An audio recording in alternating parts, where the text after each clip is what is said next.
All right. What's going on, party people? This your man Griff here at the house. We just got back from the farmers market. One of the things we do during Sukkot, we go out to the farmers market and get some stuff, and sort of like a field trip. So today, went out there, got some smoky orange barbecue sauce and some apple hickory barbecue sauce, and then I stumbled across hickory smoked salt, and this stuff smells just like hickory. I'm like, that's on point. So I can't wait to cook some stuff up. Tomorrow we're gonna do some salmon on the smoker, and I am going to salt it down with that hickory. I'm gonna throw a little salt on there. Hopefully, if I have time today, I got to go get some banana leaves because I like to cook my salmon in banana leaves. And I got my all-time favorite grapes. Y'all know what those are, muscadine grapes. So got those. Just finished cleaning those off. Mm-hmm. Get the 3 seeds. Mm-mm.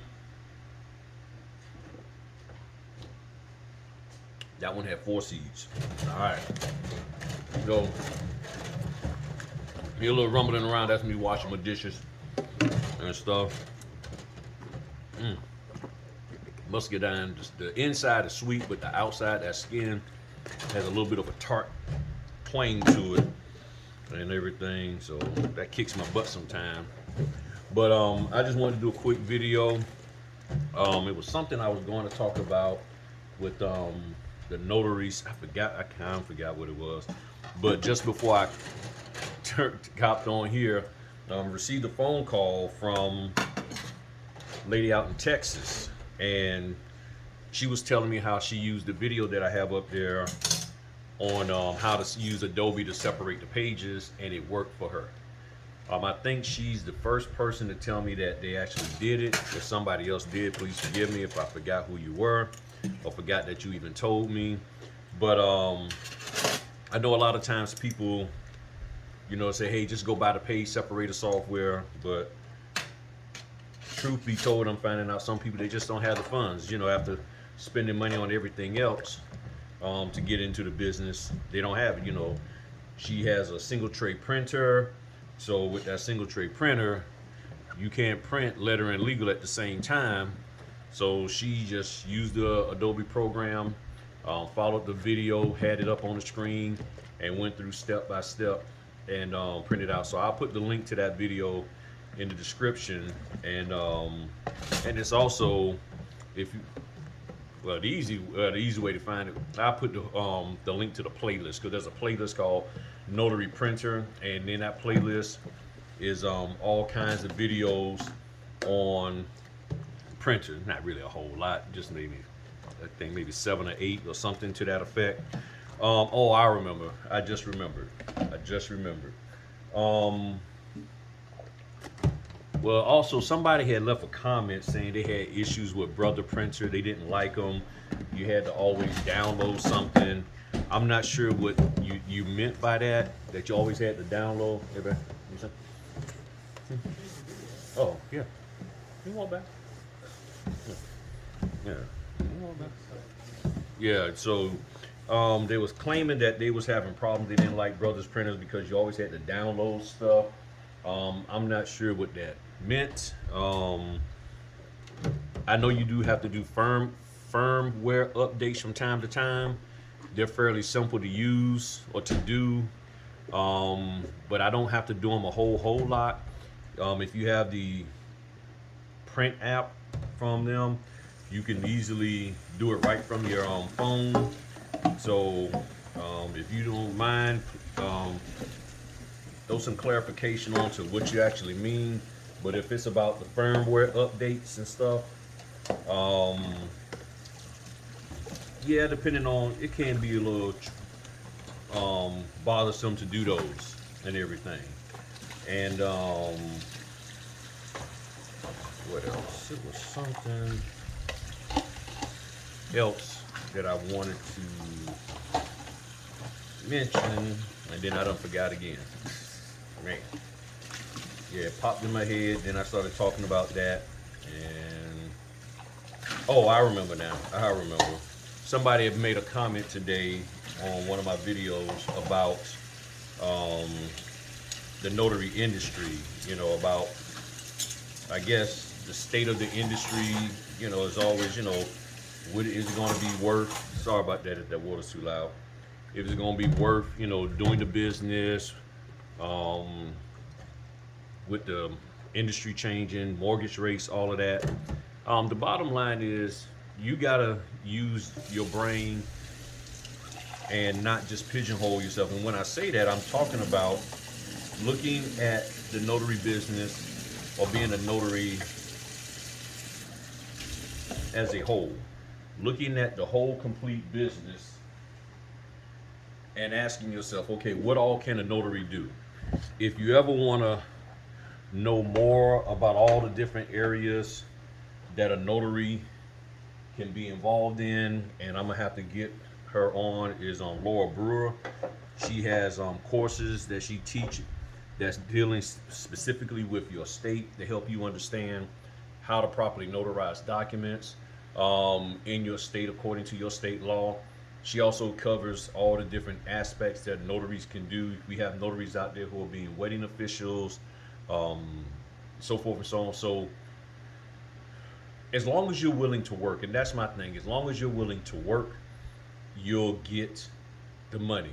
But if you really just want to do a few things a month with the notary and get paid $300-400 a pop, then you're limiting yourself. So it all depends on cooking some food.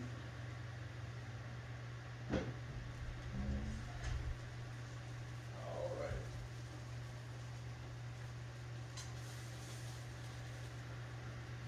All right.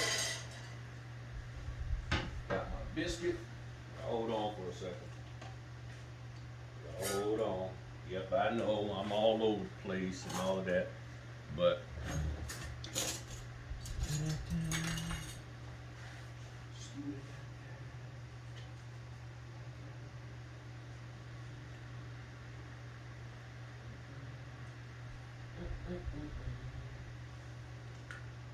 actually, these biscuits all thick on the inside, so I gotta let that inside cook a little bit more, just about 2 or 3 minutes, and then we'll be good to go.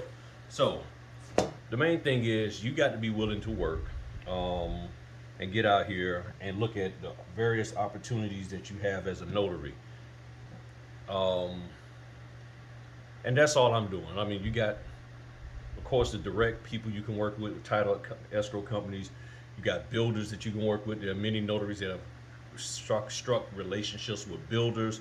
So when a person purchased their first home or their home in a new development, they're working with them. They're the notary that they call to come out there and do the closings.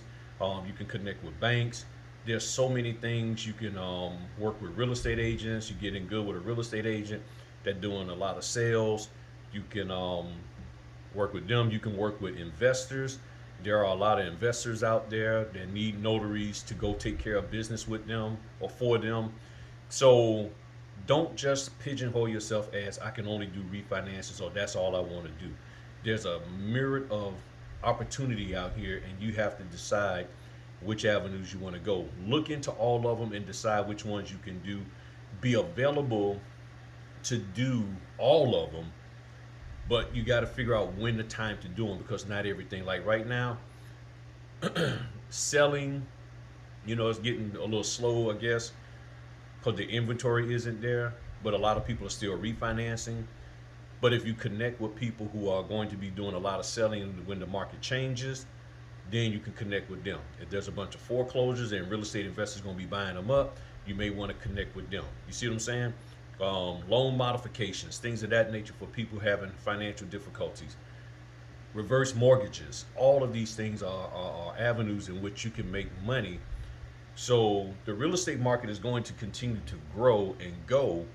You just have to look at your area and figure it out. Just like I found out in Seattle, hold on, somebody trying to call.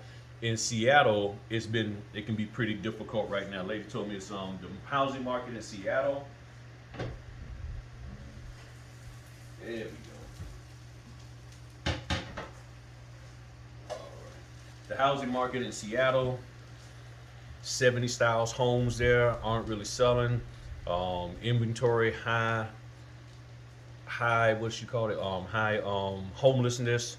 So she said she has a relative that was having, I think, matter of fact, it might have been a mom, was having a hard time selling a property there. So there are a lot of different factors depending on where you're at, your location, how close are you to the metro area, all of that. So that's where you may have to be willing to expand out and drive, to different places. The young lady who did the signing the other day that I was talking about, the 2 hours, she did well. There was one or two mistakes that she came across, issues.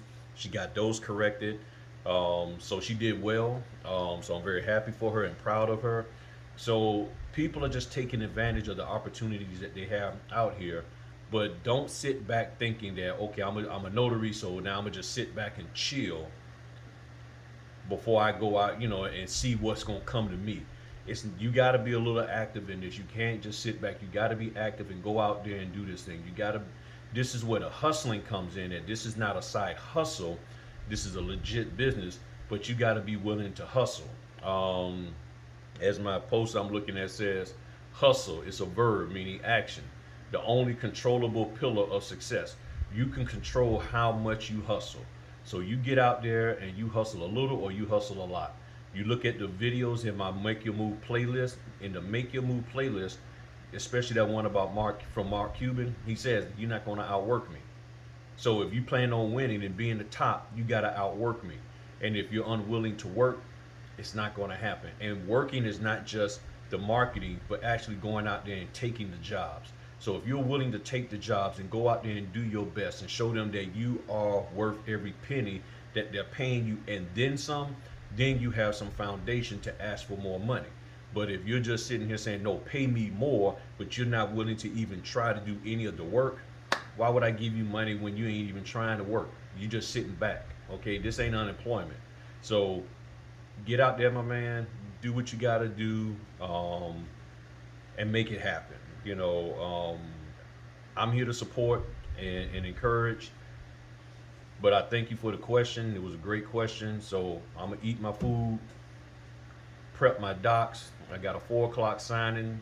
That's just a little more than an hour away, and get that done. And check out the videos in all the different playlists I have. And I think you'll be thoroughly pleased with the information that's out there. All right, y'all have a good one. Peace.